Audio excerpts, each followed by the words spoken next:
પ્રકરણ 1 પરમાત્માએ આપણા કાંડાને એક પંજો આપ્યો છે તથા પંજાને 5 આંગળીઓ આપી છે. કાંડામાં ગમે તેટલું બળ હોય, પણ જો પંજો ના હોય અને પંજાને આંગળીઓ ના હોય તો ગ્રહણ કરવાની ક્ષમતા બહુ જ ન્યૂન થઈ જાય. આવી જ રીતે આપણા મૂળ શાસ્ત્ર વેદને 5 આંગળીઓ છે. આ 5 આંગળીઓ દ્વારા તે સમાજને બરાબર પકડી શકે છે. શાસ્ત્રનો એક અર્થ એવો પણ કરી શકાય, સમાજને પકડી શકે તે શાસ્ત્ર. જે પકડાયેલો હોય તે જ સમાજ થઈ શકે. જે પકડાયેલો સમૂહ ના હોય તે સમાજ ના થઈ શકે. તેને ટોળું કહેવાય. મનમુખી સ્વચ્છંદી ટોળું. આવું ટોળું ગમે તેટલું મોટું હોય તો પણ તે શક્તિનું પ્રતીક ના બની શકે. તેની સ્વચ્છંદી શક્તિ અવ્યવસ્થા અને અંતે સ્વનાશનું જ કારણ બની જાય. એટલે વિશાળ જન સમુદાયને એક નિશ્ચિત ધ્યેય તથા તે માટેના નિશ્ચિત સાધનોમાં બાંધી દે, પકડી લે અને સેનાની માફક એક વ્યવસ્થા ઊભી કરે, તેનું નામ તો શાસ્ત્ર છે. જેમ સેનાના થોડા માણસો પણ વિશાળ ટોળાને હરાવી શકતા હોય છે, તેમ પરસ્પરમાં નિશ્ચિત ધ્યેય માટે એકતા પામેલા નિષ્ઠાવાન થોડા માણસો પણ વિશાળ ટોળા કરતાં વધુ શક્તિશાળી તથા ઉત્તમ પરિણામ લાવનાર થઈ શકતા હોય છે. એટલે શાસ્ત્રનો અર્થ જે સમાજનું નિર્માણ કરી તેને સિમેન્ટની માફક પકડી રાખે, મજબૂત બનાવે તે છે. શાસ્ત્રની વાત જ નહીં, સાંસારિક રીતે પણ સુખી માણસની જો કોઈ વ્યાખ્યા હોય તો તે એવી છે કે તેનામાં પકડવાની શક્તિ તથા છોડવાની શક્તિ પૂરતી હોય. જે વ્યક્તિ પકડવા જેવી વસ્તુને પકડી નથી શકતી તથા ત્યાગવા જેવી વસ્તુને ત્યાગી નથી શકતી તે દુઃખી છે. તમારા ઘરની જ વાત કરીએ. શું તમારું ઘર તમારી પકડમાં છે? જો ખરેખર આખું ઘર તમારી પકડમાં હોય તો તમારા જેવું કોઈ સુખી નથી. પતિ, પત્ની, પુત્ર, વહુ, દીકરી, નોકરો, સગાઓ, કુટુંબીઓ, મિત્રો વગેરેની ઉપર જેની પૂરેપૂરી પકડ હોય, બધાને જે દ્રઢતાથી પકડી શકતો હોય, તો એમ સમજો કે તમને અહીં જ અડધું સ્વર્ગ મળી ગયું છે. પણ જો એવું ના હોય તો, અર્થાત તમે ઘરમાં રહો છો, ઘરના વડીલ છો, પણ ઘરના કોઈ માણસ ઉપર તમારી પકડ નથી. પતિ છો પણ પત્ની ઉપર જરાય પકડ નથી રાખી શકતા. પત્ની સ્વેચ્છાચારી થઈ છે, છતાં તેને રોકી નથી શકતા, કંઈ કહી નથી શકતા. આવો માણસ ભાગ્યે જ સુખી હોય. બીજી તરફ પત્ની છે, પણ પતિ ઉપરની પકડ ખોઈ બેઠી છે. પતિ રખડતો ભટકતો અન્ય સ્થળે પકડાઈ ગયેલો છે. એટલું જ નહીં, તેને તે પોતાનો નથી કરી શકતી. તેને પકડવાના પ્રયત્નો વ્યર્થ જાય છે અને પ્રત્યેક પ્રયત્નથી તે વધુને વધુ દૂર ધકેલાતો જાય છે. આવી પત્નીના દુઃખની કોઈ સીમા નથી હોતી. એકબીજાની પકડથી છટકી ગયેલા પતિ પત્ની કદી સુખી ના હોઈ શકે. કેટલીક વાર તો પૂર્વગ્રહ પ્રેરિત વિરોધમાં જીવન ભડભડ બળતું હોય. રોટલી જમવામાં વિરોધ નથી, પણ જો ખબર પડે કે આજે સામેની વ્યક્તિને રોટલી ખાવી છે, બસ એટલે તરત જ નિર્ણય થઈ જાય કે મારે રોટલી ના ખાવામાં કારણભૂત રોટલી નથી, પણ સામેનો માણસ છે. તે હા કહે તેમાં મારી ના, અને તે ના કહે તેમાં મારી હા. આ પ્રકારની ગ્રંથિ જ્યાં બંધાઈ ગઈ હોય ત્યાં બંનેનું સામીપ્ય બંનેને અથવા એકને નિરંતર બાળવાની જ પ્રક્રિયા બની જતું હોય છે. આવું જ પિતા પુત્રનું પણ સમજવું. પિતા ઈચ્છે છે કે પુત્ર મારી આજ્ઞામાં અથવા ઓછામાં ઓછું મર્યાદામાં તો રહે જ, પણ પુત્ર વંઠી ગયો છે. પિતાની સાથે 12મો ચંદ્રમાં હોય તેમ વર્તે છે. પુત્ર ઉપર પિતાની પકડ નથી, એટલે પિતા દુઃખી છે. આવું જ માતાનું છે, આવું જ પુત્રનું છે. પ્રત્યેક પુત્ર જ વંઠી ગયેલો નથી હોતો. ઘણીવાર પિતા તથા માતા પણ તે કોટીમાં આવી જતા હોય છે. આવા પિતા તથા માતાને પામીને સંતાન પણ દુઃખી થતા હોય છે. આવું જ શેઠ અને નોકરનું છે, મિત્ર મિત્રનું છે, ગુરુ શિષ્યનું છે. એમ કહી શકાય કે જેની સાથે તમારા સંબંધો હોય તે સૌની ઉપર તમારી પકડ રહી શકતી હોય તો તમે ખરેખર સુખી માણસ કહેવાઓ. પણ જો તેવું ના થઈ શકતું હોય તો દુઃખી માણસ કહેવાઓ. પકડમાં માત્ર ગ્રહણ જ નહીં, ત્યાગવાની ક્ષમતા પણ સામેલ છે. પતિ કે પત્ની, પુત્ર કે શિષ્ય, ગમે તે, આ બધા ભયંકર પ્રતિકૂળ થઈ ગયા હોય, કોટી ઉપાયે પણ અનુકૂળ થઈ શકે તેવી સંભાવના ના હોવા છતાં તમે તેમને ત્યાગી નથી શકતા. એટલે ત્યાગવાની ક્ષમતા ન હોવાથી દુઃખી છો. આપણે સૌ સંસારી માણસો છીએ, એટલે કોઈને કોઈ રીતે પરસ્પરમાં પકડાયેલા છીએ. એક રીતે એ સારું પણ છે, કારણ કે તેથી સંસાર રસમય બની શક્યો છે. જો મને તમારી પરવા ન હોત અને તમને મારી પરવા ન હોત તો આ સત્સંગનું આયોજન જ ના થઈ શક્યું હોત. મને કદાચ કોઈ સાંસારિક અપેક્ષા ન હોય તો પણ ધર્મ પ્રચારની તો અપેક્ષા હોય જ. એ અપેક્ષાએ હું અહીં આવ્યો છું. તો બીજી તરફ તમને મારી પાસેથી કંઈ સાંસારિક લાભની ઈચ્છા ન હોય તો પણ ધર્મ લાભની તો ઈચ્છા હશે જ. આવી સાત્વિક અપેક્ષાએ આપણને બંનેને બાંધ્યા છે. એટલે જ આ સત્સંગ થઈ રહ્યો છે. ત્યાગીમાં ત્યાગી અથવા નિસ્પૃહમાં નિસ્પૃહ વ્યક્તિ પણ કોઈને કોઈ રીતે કોક સ્થળે તો પકડાયેલી હોય છે. સૂર્ય, ચંદ્ર, નક્ષત્ર, તારાઓ, પૃથ્વી, બ્રહ્માંડ બધું જ શું પકડાયેલું નથી? પરસ્પરમાં એકબીજાને પકડાવનારા મુખ્ય 5 કારણો યાદ રાખવા જેવા છે. 1 ભય, બીજો સ્વાર્થ, ત્રીજી કરુણા, ચોથો પ્રેમ અને 5મી શ્રદ્ધા. સંસારમાં પ્રથમ પકડ ભય છે. સંબંધોમાં ભય નામનું તત્વ પણ મહત્વનો ભાગ ભજવતું હોય છે. આ ભય એટલે મારનો જ ભય ના સમજી લેતા, તે તો છે, પણ તે સિવાય પણ કેટલાક ભયો આપણા સૌમાં વિદ્યમાન રહેતા હોય છે. આબરૂ જવાનો ભય તો સૌથી મોટો ભય છે. પિતાથી પુત્ર, પતિથી પત્ની, શેઠથી નોકર, ગુરુથી શિષ્ય ડરતા હોય છે. એટલું જ નહીં, ઘણીવાર પુત્રથી પિતા કે પત્નીથી પતિ કે નોકરથી શેઠ અને શિષ્યથી ગુરુ પણ ડરતા હોય છે. આ ભયના કારણો ભલે જુદા હોય, પણ એટલું નક્કી છે કે જો તેમના સંબંધમાં ભય તત્વ ના હોય તો તેમની પરસ્પરની પકડ ઢીલી થઈ જાય અથવા છૂટી જાય. પાળેલો કૂતરો, સર્કસના પ્રાણીઓ, ઘોડો, બળદ, ગાય, ભેંસ વગેરે પ્રાણીઓ પણ જો નિયંત્રણમાં આવતા હોય તથા આજ્ઞાનું પાલન કરતા હોય તો તેનું મુખ્ય કારણ ભય છે. રાજા પ્રજા ઉપર ભયના જોરે પકડ રાખી શકતો હોય છે. જો કે એમ માત્ર ભયના કારણે જે પકડ જમાવી હોય છે તે ચિરંજીવ નથી હોતી, કારણ કે દબાયેલા વર્ગમાં હંમેશા પ્રતિશોધની વૃત્તિ ભડકતી રહેતી હોય છે.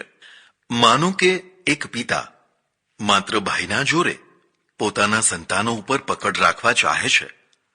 જો તેનામાં ભય પમાડવાની પૂરી શક્તિ હોય તો તે સફળ પણ થાય છે.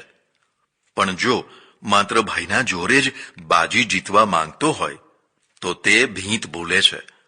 જેમ જેમ સંતાનો મોટા થતા જશે તેમ તેમ પેલાના ભયની શક્તિ અકાર્યક્ષમ થતી જશે. પેલા સંતાનોમાં હંમેશા પ્રત્યાઘાતનું પ્રમાણ વધતું જશે. એક દિવસ એવો આવશે કે તે સંતાનો ભયનું ધૂંસરું ફગાવીને પ્રતિક્રાંતિ કરી બેસશે. પછી ભય પમાડનારને જ ભયભીત થઈને જીવવું પડશે. જુલ્મી રાજાને પણ અંતે તો ભયભીત કરી મુકાયેલી પ્રજા દ્વારા મૃત્યુ નોતરવું પડતું હોય છે. માત્ર ભયનું સામ્રાજ્ય ઊભું કરીને પ્રજાને કે એક વર્ગને પકડી રાખનાર સ્વયં પોતે કદી નિર્ભય થઈને નથી જીવી શકતો. અતિશય જુલમ કરનારા માંધાતાઓ કદી નિર્ભય થઈને પ્રજામાં હળીમળી કે ફરી નથી શકતા. તેમને તો હંમેશા લપાઈ છુપાઈને કે પછી બંદૂકોની વાડ બનાવીને જ ફફડતા કાળજે જીવવાનું હોય છે. એટલે ભયની પકડ ભલે સારી ના લાગે તો પણ તેનું અસ્તિત્વ જીવનની શરૂઆતથી જ ચાલી રહ્યું છે. પણ ભય સિવાય પણ વ્યક્તિ બીજી રીતે પણ પકડાયેલી રહેતી હોય છે. આ બીજી પકડનું નામ સ્વાર્થ છે. આપણે સૌ એકબીજાથી પકડાયેલા રહીએ છીએ, તેમાં સ્વાર્થ તત્વ પણ મહત્વનો ભાગ ભજવતું હોય છે. સ્વાર્થ એટલે માત્ર પૈસાનો જ સ્વાર્થ નહીં સમજવાનો. પૈસાનો સ્વાર્થ તો ખરો જ, પણ એ સિવાય પણ અનેક પ્રકારના સ્વાર્થ રહેલા હોય છે. પત્ની પતિ સાથે એટલા માટે પકડાઈ રહી છે કે તેને ધનનો, સુખનો, માનપાનનો તથા રક્ષા વગેરેનો સ્વાર્થ છે. જો આમાંનો એક પણ હેતુ પાર પડતો ના હોય, અર્થાત પતિ ધન વિનાનો હોય, સુખ આપવાના સામર્થ્ય વિનાનો હોય, તેનાથી પોતાને કાંઈ જ માનપાન ના મળતા હોય અને તે રક્ષા કરવામાં પણ અસમર્થ હોય, તો તેવા પતિની પકડમાં ભાગ્યે જ કોઈ પત્ની રહેવાની. આટલું બધું હોવા છતાં પણ જો કોઈ પકડમાં રહે તો તેનું કારણ આગળ બતાવાયા તેમાંથી કોઈ કારણ હશે, અર્થાત કરુણા, પ્રેમ અથવા શ્રદ્ધા. આ સ્વાર્થની પકડમાં પિતા પુત્ર, ગુરુ શિષ્ય, શેઠ નોકર વગેરે આખો સંસાર આવી ગયો. એક વિધવા સ્ત્રી પાસે સારી એવી સંપત્તિ હતી. સંતાનમાં માત્ર એક જ કન્યા હતી, જેને 20 વર્ષ પહેલા પરણાવી દીધેલી. કોઈ કારણસર તેની સાથેનો સંબંધ બહુ જ ઓછો થઈ ગયેલો.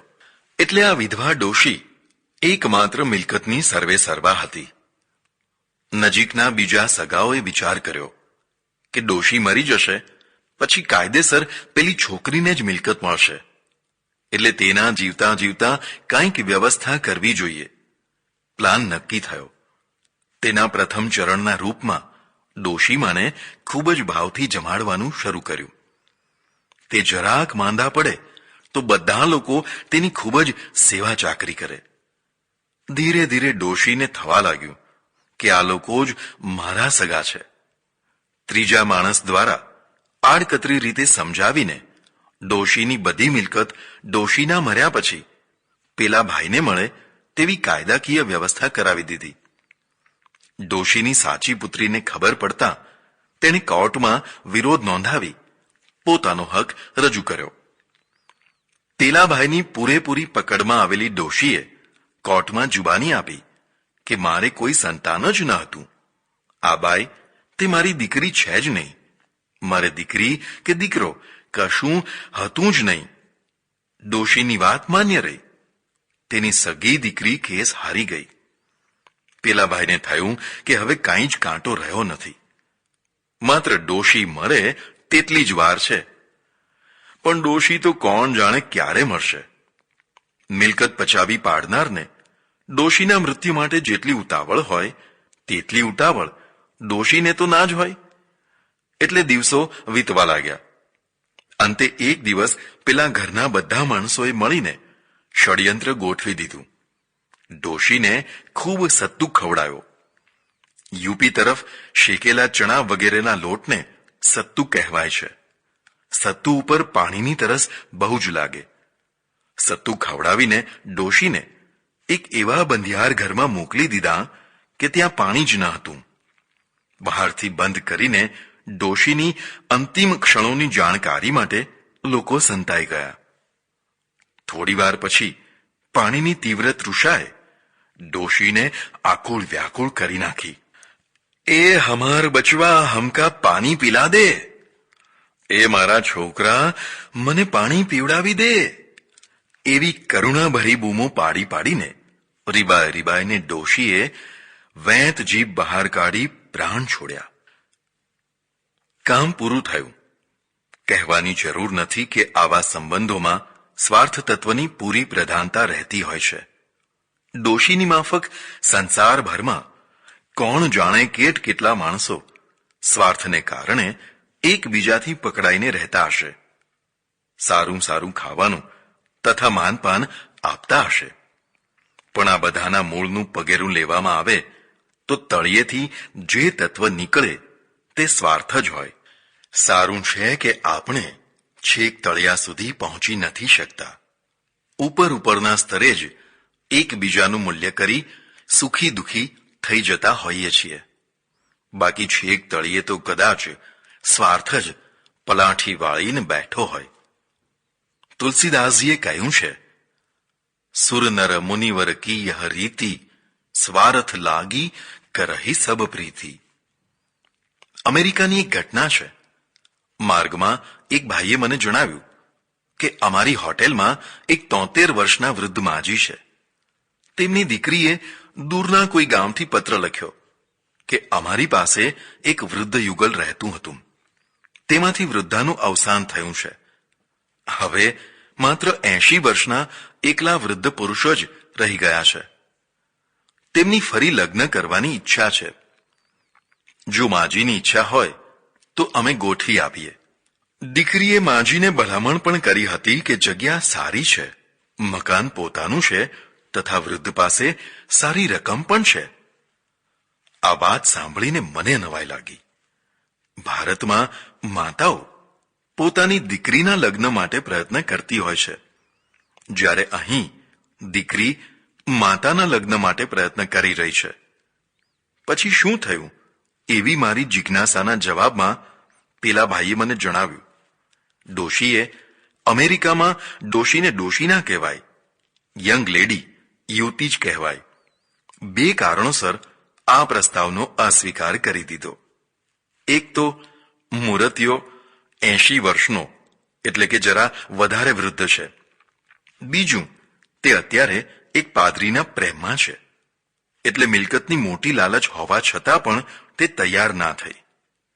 મને જાણવા મળ્યું કે ડોશીમાની દીકરી માતાજીના લગ્ન માટે એટલા માટે રસપૂર્વક પ્રયત્ન કરતી હતી કે અંતે પેલી મિલકત તેને પોતાને જ મળી જાય. વિચાર કરો, આ બધું સ્વાર્થ સિવાય શું છે?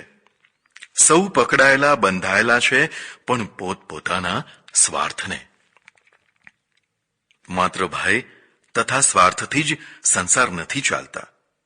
પરસ્પરમાં પકડાવાનું કારણ કરુણા પણ છે.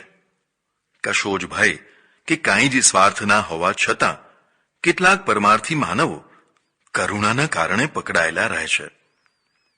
માનવ જીવનનો વિકાસ અહીંથી શરૂ થાય છે એમ કહી શકાય. વિશ્વમાં એવા હજારો માણસો હશે જે કરુણા દ્રષ્ટિથી જીવન જીવતા હશે. દુખિયાનું ભલું કરવા તેમની સાથે પકડાઈને રહેતા હશે.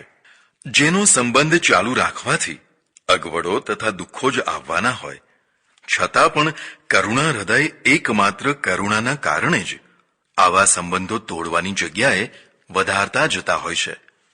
ભયંકર રેલ, પૂર, દુષ્કાળ, કુદરતી વિપત્તિઓ, રાજકીય ઝંઝાવાતો, ભયંકર ચેપી રોગચાળો, અગ્નિદાહ વગેરે અનર્થકારી પ્રસંગોમાં કેટલાક તન મન ધનની પરવા કર્યા વિના કૂદી પડતા હોય છે.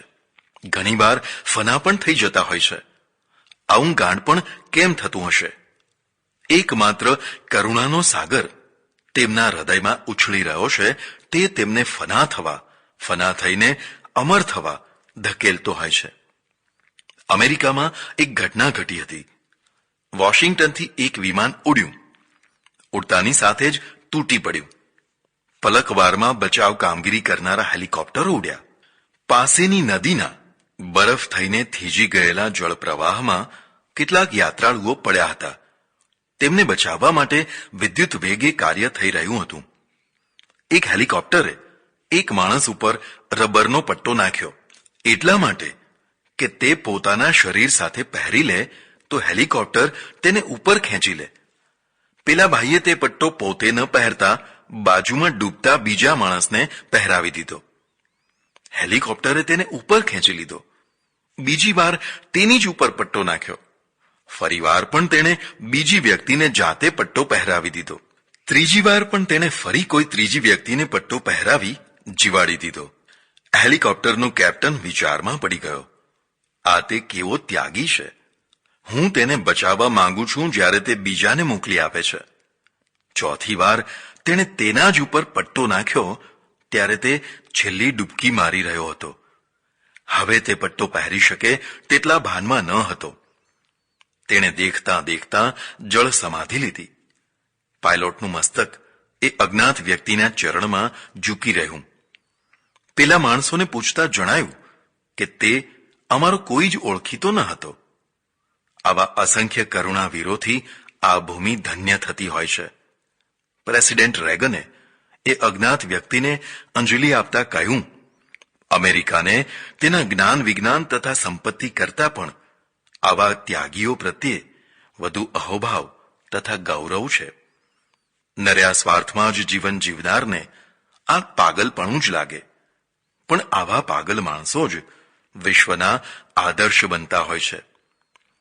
ઘોર સ્વાર્થીને તો સગો દીકરો પણ ધિક્કારતો હોય છે. પારસ્પરિક પકડનું ચોથું કારણ પ્રેમ છે. બધી પકડો કરતા આ પ્રબળ પકડ છે. પ્રેમ એટલે મોહ નહીં. જો કે છે તો બંને એક જ રંગરૂપ કે આકારના, પણ બંનેના પરિણામોમાં આકાશ પાતાળનો ભેદ હોય છે. મોહ પણ ત્યાગ કરે છે, પણ તે પોતાના સ્વાર્થ માટે હોય છે. સ્વસુખની અપેક્ષાનું નામ મોહ છે, જ્યારે પરસુખ પોતાના પ્રેમી માટેની એકમાત્ર સુખની અપેક્ષાનું નામ પ્રેમ છે. મોહ તથા પ્રેમ બંને સિક્કાની એક એક બાજુ છે. સંસાર મોહના રસ્તે ચાલે છે અને સંસાર પ્રેમના રસ્તે ચાલે છે અને સુખી દુઃખી થાય છે. બંને સુખ દુઃખ દેનાર છે, પણ મોહનું સુખ સ્વાર્થનું સુખ હોય છે, એટલે આદર્શ વિનાનું હોય છે, જ્યારે પ્રેમનું સુખ પ્રેમીના સુખનું સુખ હોય છે, એટલે ત્યાગ તથા આદર્શથી ભરપૂર હોય છે. આવી જ રીતે મોહનું દુઃખ એ પોતાની અપેક્ષાઓના વિઘાતનું દુઃખ હોય છે, જ્યારે પ્રેમ પક્ષે દુઃખનું કારણ પ્રેમીનું દુઃખ હોય છે. આ પ્રસંગે બહુ ચર્ચામાં નહીં પડીએ. માત્ર એટલું જ કહીશું કે મોહ તથા પ્રેમની પકડમાં લગભગ આખું વિશ્વ પકડાયેલું છે. પિતાને પુત્ર પ્રત્યે, માતાને પુત્ર પ્રત્યે, પતિને પત્ની પ્રત્યે, પત્નીને પતિ પ્રત્યે, ભાઈને ભાઈ પ્રત્યે, મિત્રને મિત્ર પ્રત્યે પ્રેમ હોય છે. એટલે તો જીવનમાં રસ આવે છે. જો આ બધા પ્રેમ વિનાના થઈ જાય તો જીવન નિરસ જ થઈ જાય. એક પિતાને પુત્ર પ્રત્યે પ્રેમ છે. તે બજારમાં જાય છે. 1000 કામ કરવાના હોવા છતાં પુત્ર માટેની કેન્ડી લાવવાની ભૂલતો નથી. હા, જો ડોશીમાએ દવા મંગાવી હોય તો તે ભૂલી જાય છે, પણ પુત્રે કેન્ડી ના મંગાવી હોય તો પણ બરાબર યાદ કરીને લાવે છે, કારણ કે પુત્ર પ્રત્યે તેને અગાધ પ્રેમ છે. સાંજનો સમય છે. સરોવરનો સુંદર કિનારો છે. આહલાદક વાતાવરણ છે. કમળના પુષ્પો હસુ હસુ થઈ રહ્યા છે. સૂર્ય ધીરે ધીરે પશ્ચિમ દિશા તરફ ઢળી રહ્યો છે. તેવામાં એક સંગીતની ધૂનોમાં મસ્ત થયેલો ભ્રમર આવી પહોંચે છે. સુગંધ તથા સૌંદર્યથી ભરપૂર એક કમળના ફૂલ પર જઈને બેઠો. રસ લેવા માંડ્યો. રસિયા ભ્રમરને કમળના ફૂલમાં એવો રસ પડ્યો કે ના પૂછો વાત.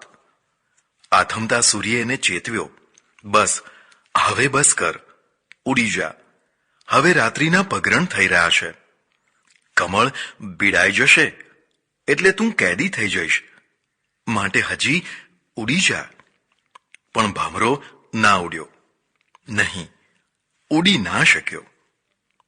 પ્રેમની પકડ એટલી પ્રબળ હતી કે બુદ્ધિનું ડહાપણ રાખ થઈ ગયું, એટલે તે ઉડી ન શક્યો. થોડી થોડી વારે તેને રાત્રિનો વધતો અંધકાર તથા કમળની બીડાતી પાંખડીઓ જોઈ, પણ હમણાં ઉડું છું કરતા કરતા વધુ ને વધુ ચોંટતો ગયો. વાચસ્પતિ મિશ્રે વિષયની આવી વ્યાખ્યા કરી છે: વિષિન્વંતી બંધંતી ઇતિ વિષયાઃ. જે પોતાને નિરૂપણીય કરે તથા પોતાની સાથે બાંધી દે તે વિષય.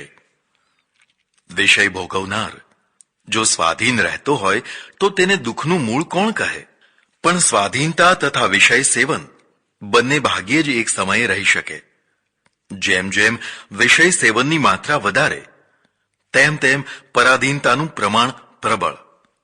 અતિ વિષયી તો અતિશય પરાધીન લાચાર હોય છે.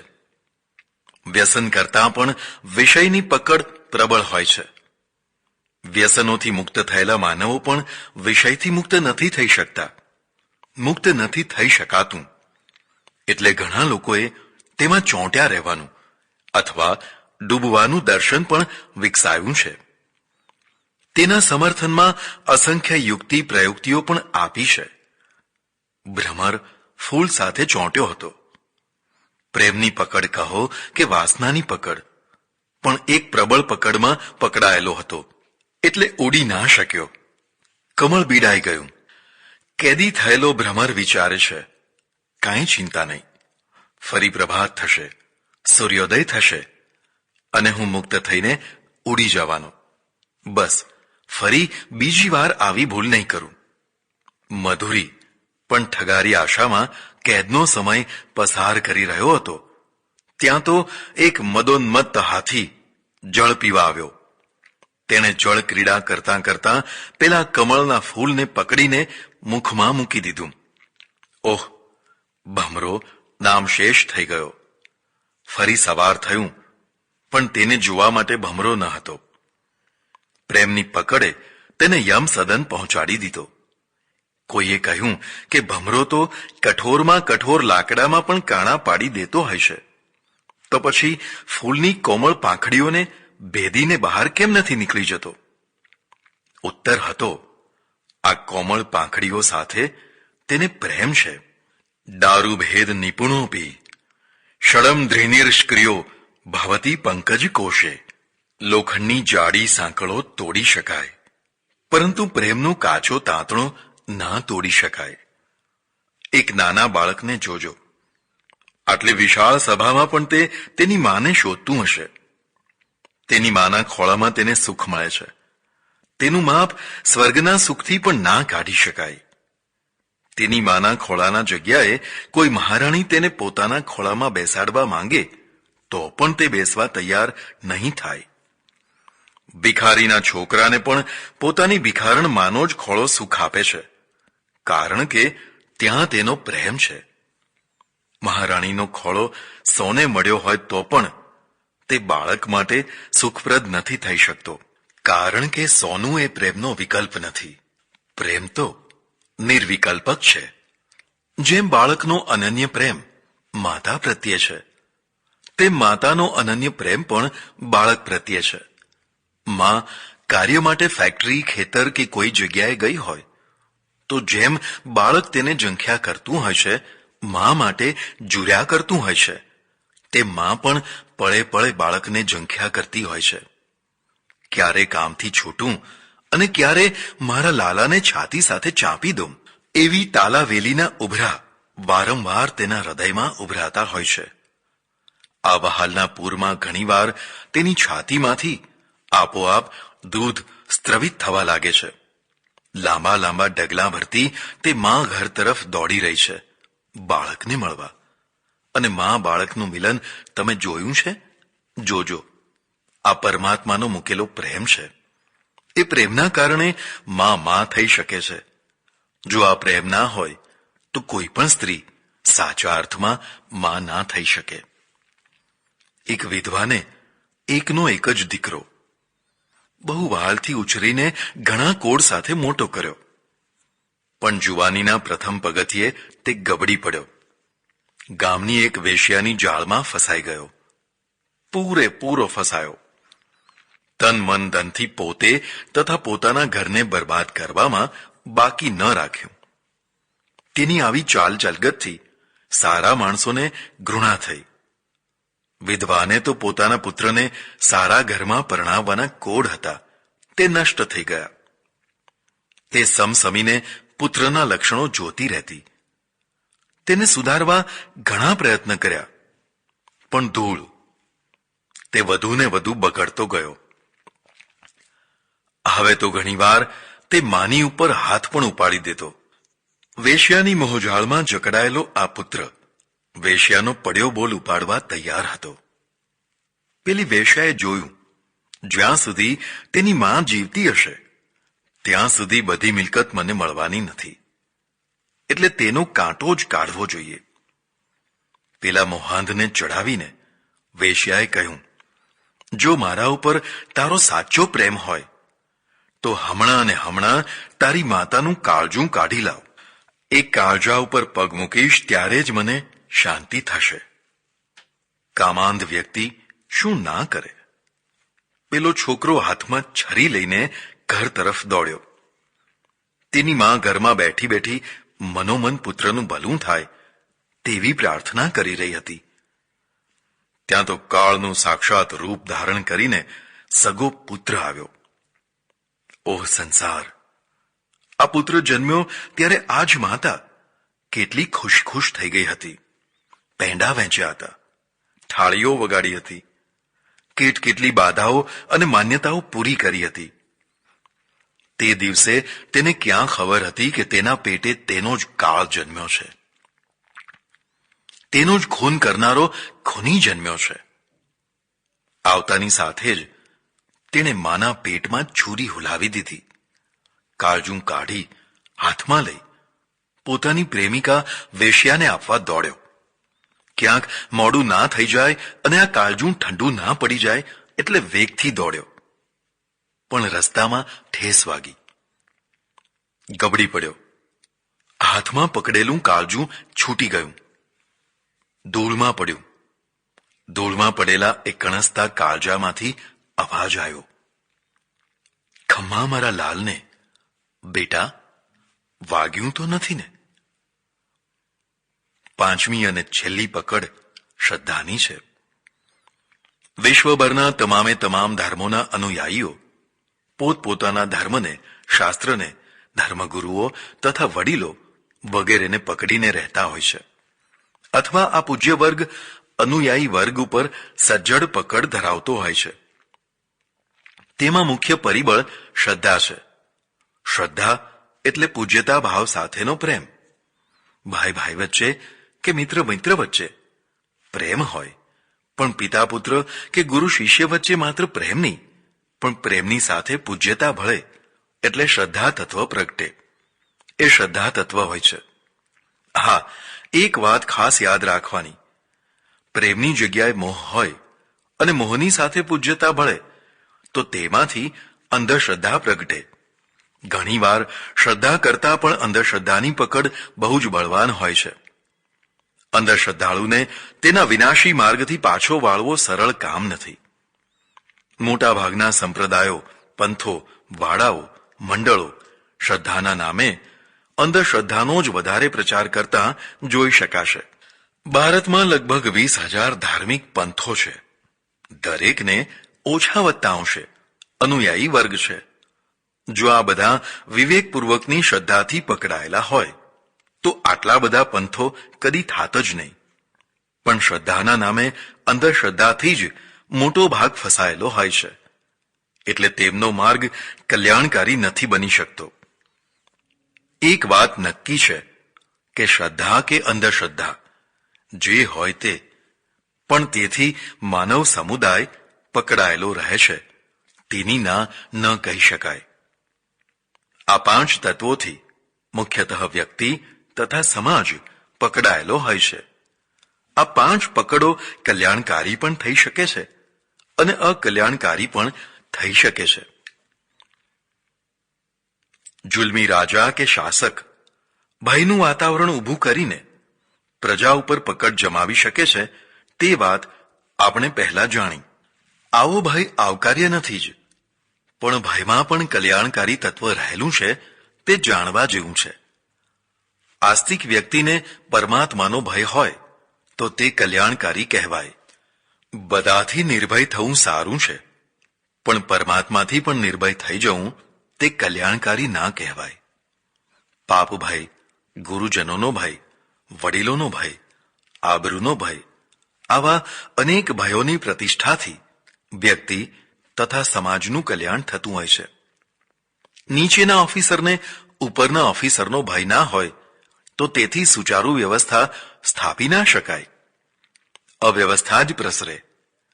એકવાર અમારે નજીકના ગામમાં ભરાયેલા ધાર્મિક મેળામાંથી થોડી બહેનો આશ્રમમાં આવી.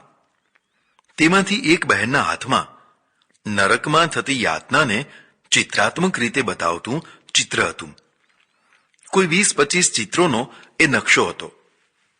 ઓછું જોખનાર, વિશ્વાસઘાત કરનાર, કન્યા વિક્રય કરનાર, વ્યભિચાર કરનાર વગેરે વગેરે અનેક સામાજિક પાપોની કેવી ભયંકર સજા નરકમાં ભોગવવી પડે છે તે બતાવતા એ ચિત્રોનો સમૂહ હતો.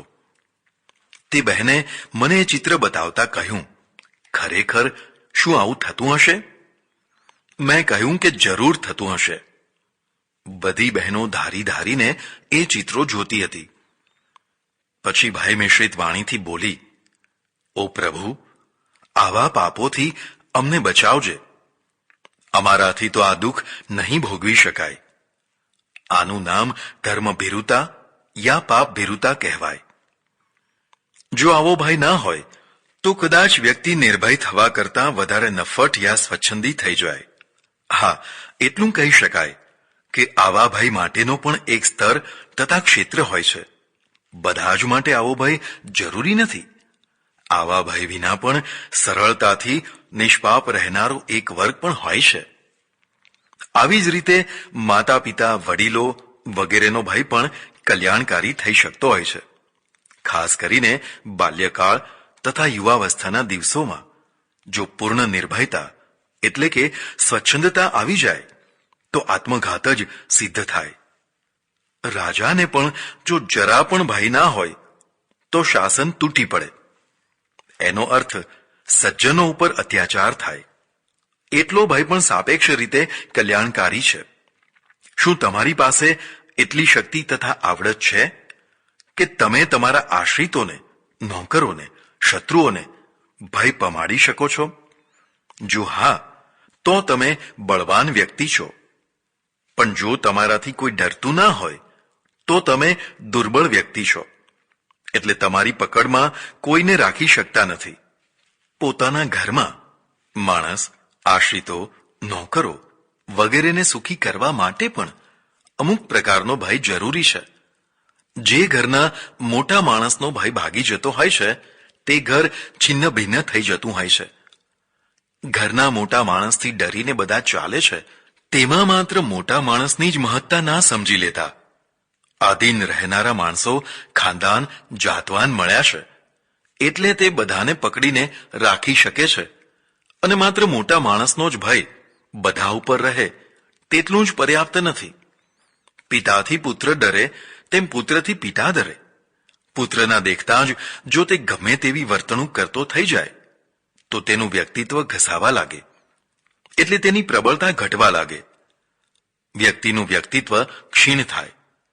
પછી તે ચારિત્ર્યની શિથિલતાથી થાય, અપ્રામાણિકતાથી થાય કે ગમે તે અન્ય કારણથી થાય, પણ તેનું વ્યક્તિત્વ ક્ષીણ થાય એટલે તેની પકડ શક્તિ પણ ક્ષીણ થાય.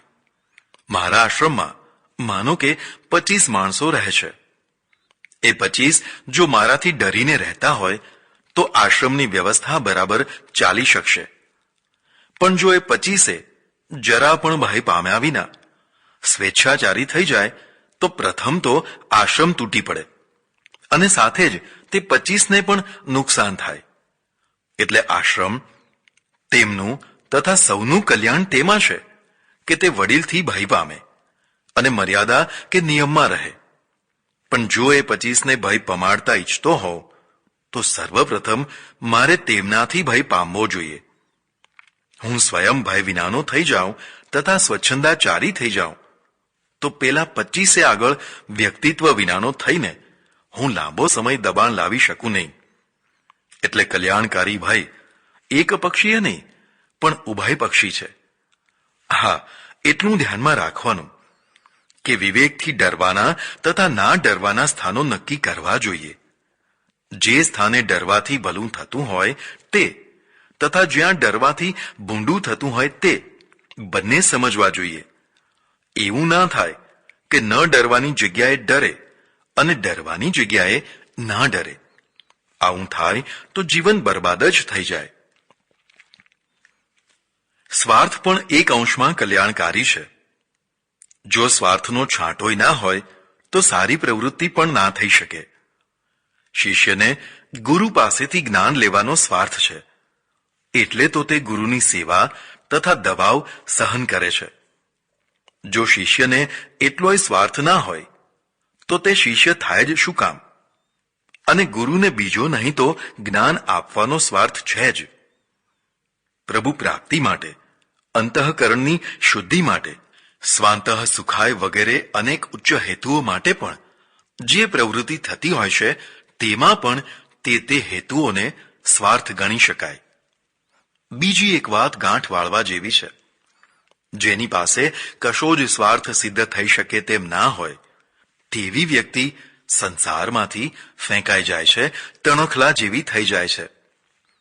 એટલે તમારી શક્તિનું એક માપ એ પણ છે કે વધુમાં વધુ લોકોનો સ્વાર્થ તમે પોષી શકવાની ક્ષમતા ધરાવો છો. તમારી ચિઠ્ઠીથી કોઈને નોકરી મળી શકતી હોય, તમે કોઈને જીવનના આર્થિક, સામાજિક, વ્યાપારિક, રાજકીય, ધાર્મિક, આધ્યાત્મિક ક્ષેત્રમાં ઊંચે ઉપાડી શકતા હો તો તમે શક્તિશાળી માણસ છો. એ શક્તિને કારણે તમે લોકોના સ્વાર્થને પૂરો કરી શકશો. એટલે તમે લોકો ઉપર પકડ જમાવી શકશો. આવી કોઈ પણ પ્રકારની કશી જ શક્તિ ના હોય તેવી વ્યક્તિની દશા કેરીને ચૂંસીને ફેંકી દીધેલા છોતરા જેવી થઈ જતી હોય છે. જીવન જો સ્વમાન તથા ગૌરવપૂર્વક જીવવું હોય તો હંમેશા શક્તિની સાધના કરો. શક્તિહીન વ્યક્તિને નથી સ્વમાન મળતું કે નથી ગૌરવ મળતું. એક વાત ધ્યાનમાં રાખજો કે શક્તિનો દુરુપયોગ શરૂમાં કદાચ જય જયકાર કરાવે પણ અંતે તે વિનાશ જ કરતો હોય છે. એટલે ઘણી શક્તિ મેળવીને ઘણો દુરુપયોગ કરવા કરતા ભલે થોડી શક્તિ મળે પણ થોડાક પણ સદુપયોગમાં તે વપરાય તો તમારી પાસે સ્વાર્થ માટે આવનારા તો સ્વાર્થ પ્રાપ્ત કરે પણ તમે તો પરમાર્થ જ કરતા હો. અમે ઘણીવાર યાત્રા કરવા જઈએ. સાથે 5-25 માણસો હોય. અનેક પ્રકારના અનુભવ થાય. અનુભવના પુસ્તક જેવું કોઈ પુસ્તક નથી. જેને વાંચતા આવડ્યું તેણે વેદ ભણવાની કોઈ જરૂર નથી. પણ અનુભવના પુસ્તકનો અક્ષર જે ના વાંચી શકતો હોય તે 4 વેદ ભણીને પણ વેદીઓ જ રહી જાય છે. લોકો પોતપોતાની સાથે બાતાના ડબ્બા લઈને આવ્યા હોય.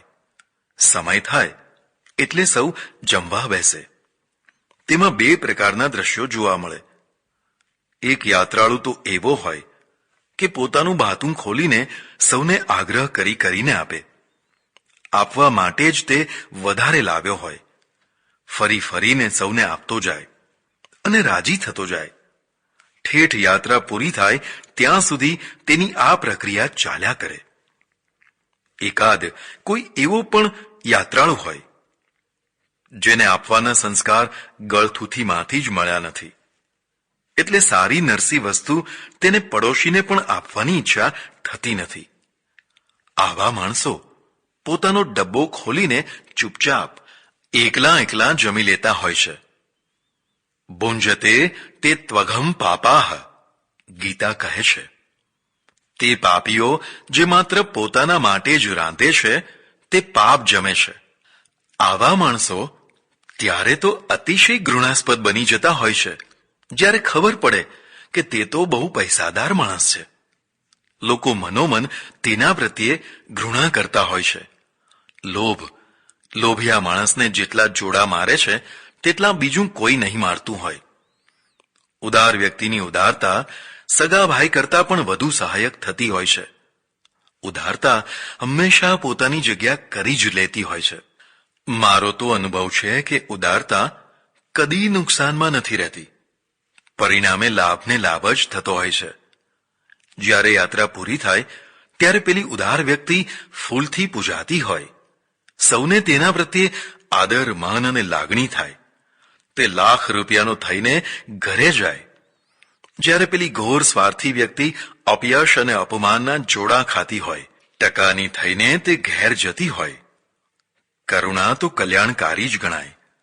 સામાન્ય રીતે આવી માન્યતા પ્રસરેલી છે. પણ વિવેક વિનાની કરુણા પણ અકલ્યાણકારી થઈ જતી હોય છે.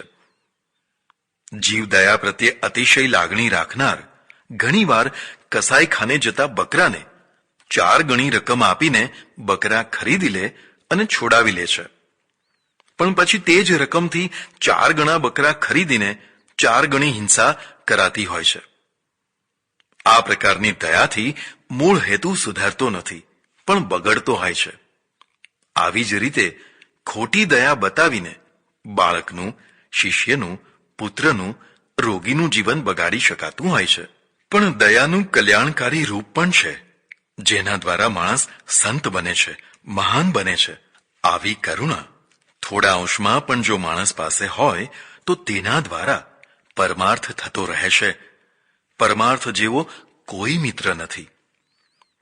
પરમાત્મા પ્રત્યે, ધર્મ પ્રત્યે, આદર્શો પ્રત્યે, માતા પિતા પ્રત્યે, માતૃભૂમિ પ્રત્યે, રાષ્ટ્ર પ્રત્યે, માનવતા પ્રત્યે વગેરે વગેરે અનેક સ્થાનો પ્રત્યે પ્રેમ રખાય એ જરૂરી છે.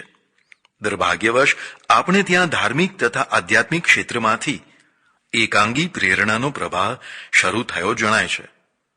વ્યક્તિને આત્મનિષ્ઠ તથા આત્મપ્રેમી થવા માટે બાકી બધાની ઉપેક્ષા, કેટલીક વાર તો ઘૃણા કરતા પણ શીખવાડવામાં આવે છે. હું એવા કેટલાય સાધુઓ તથા ઉપદેશકોને જાણું છું જે માત્ર આત્માની જ વાતો કર્યા કરતા હોય છે.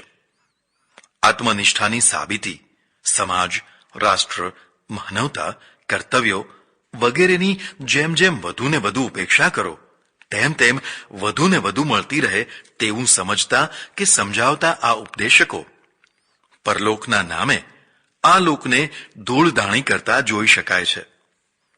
આત્મનિષ્ઠાનો વિરોધ નથી, પણ તે આધ્યાત્મિકતાના નામે વ્યક્તિને એકાંગી તથા સ્વાર્થી બનાવનારી ના હોવી જોઈએ. મને મારા આત્મા પ્રત્યે પ્રેમ છે, પણ સાથે સાથે મારા દેશ પ્રત્યે, સમાજ પ્રત્યે, માનવતા પ્રત્યે એમ બીજી અનેક બાબતો પ્રત્યે પણ પ્રેમ છે. આ બધા પ્રેમો એકબીજાના વિરોધી નથી, પણ પૂરક છે. જો મને મારું અધ્યાત્મ એમ શીખવાડતું હોય કે આત્માને પામવા માટે સંસારને ઠોકર મારવી અનિવાર્ય છે, તો તેવું અધ્યાત્મ સ્વાર્થ તથા ઘૃણાથી મારું જીવન ભરી દેશે. દુર્ભાગ્યવશ આવા સ્વાર્થને તથા આવી ઘૃણાને લોકો પૂજતા થયા છે, એટલે અનાદર્શો આદર્શ બન્યા છે. પણ જો મારું અધ્યાત્મ મને કર્તવ્ય નિષ્ઠા, માનવતા, રાષ્ટ્ર તથા સમાજ માટેની કુરબાની, ભ્રાતૃત્વ, દીન પતિત જીવો પ્રત્યે સહાનુભૂતિ શીખવાડતું હોય તો તેવું અધ્યાત્મ સ્વ, પર અને ઉભય કલ્યાણકારી નીવડશે. જીવન પ્રેમથી ભરાય છે.